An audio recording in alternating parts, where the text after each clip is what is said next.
Okay, now so both of you, listen closely. We're gonna take out a life insurance policy on him worth big bucks, and then we kill him. But the thing is, it has to look natural. No one can knows we did it. Okay, boss, I gotcha. So what you thinking? How's we gonna do it? We fill him up with rat poison and run him over 4 to 6 times in front of multiple witnesses.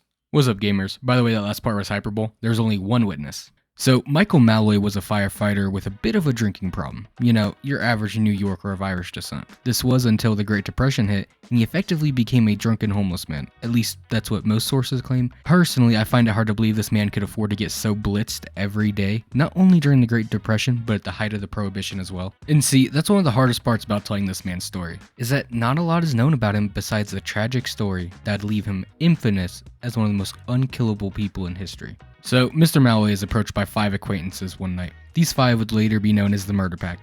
They ask him to sign a paper saying something along the lines of it'll make him mayor of the town. And by this point in the day, he was already 50% alcohol, 50% water, so he signed it immediately. Now, as I'm sure you can guess, this paper did not grant him a key to the city, but was actually a life insurance policy worth about $80K in today's money. Tony owned a speakeasy and gave Mayor Malloy an unlimited tab, assuming he's a 60-year-old drunkard, he'll do the job himself.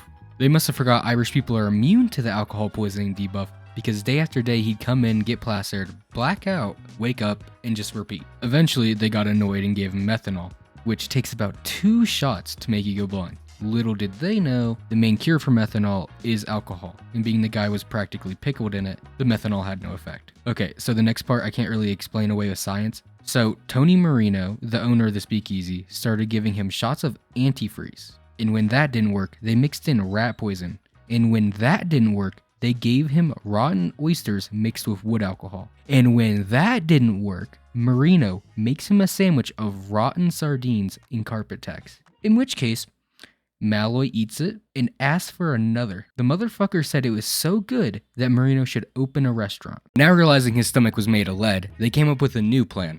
They waited for him to pass out and dragged him to an alley. One of the men got in their car and proceeded to drive at the passed out Malloy. Now, like some shit out of an anime, Malloy wakes up, dodges the attack, and then dodges it about 3 more times before finally being hit at around 45 miles an hour. They then back up and run over him 4 more times, leaving his body there for dead.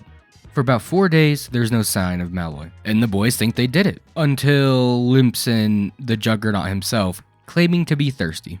At this point, they figured it must just be divine intervention, and the guy just is not supposed to die. But in a last-ditch attempt, they wait for him to black out again, hook his body up to a pipe of CO2, and finally, after an hour, Malloy dies. Now, the police knew Malloy pretty well, and were suspicious from the get-go, so it didn't take long for them to put the pieces together and convict all parties involved, besides a crooked coroner doctor, who got off with like a $10,000 bail. Now, it is fitting that the Miracle Man, known for saving those on the verge of death, be included in a video about people somehow surviving assassination attempts and being on the verge of death. But Rasputin's story is a lot more one note and dark. So, a group of men conspired to kill Russia's greatest love machine by poisoning his honey cakes with cyanide, of which he ate and ate and ate and felt fine. He then asked for some Manila wine to wash it down, which also has been poisoned, drinks 3 glasses, feels fine. So eventually they shoot him 3 times, and only after being thrown into the river does he actually die. Now, we can't talk about unkillable figures in history without talking about the one, the only.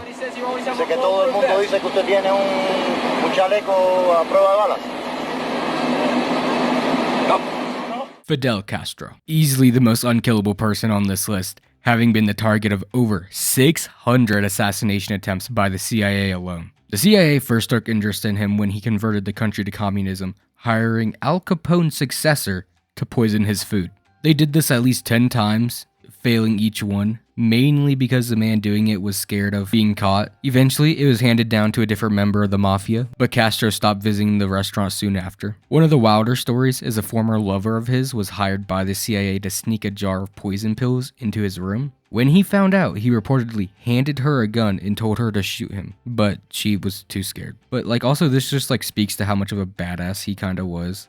That is James Bond movie level shit. One of the more serious attempts on his life happened when the CIA planted 90 kilograms of explosives under a podium he was going to give a speech at. Upon finding this out, He said, if surviving assassination attempts was an Olympic event, I'd have a gold medal. Pretty funny one I had to include was they also tried doing character assassination, like using thallium salts to destroy Castro's beard, which is really funny to imagine, like the Cuban government toppling because he lost his pristine beard. But despite all the attempts, Castro survived each one and would end up dying of old age in 2016.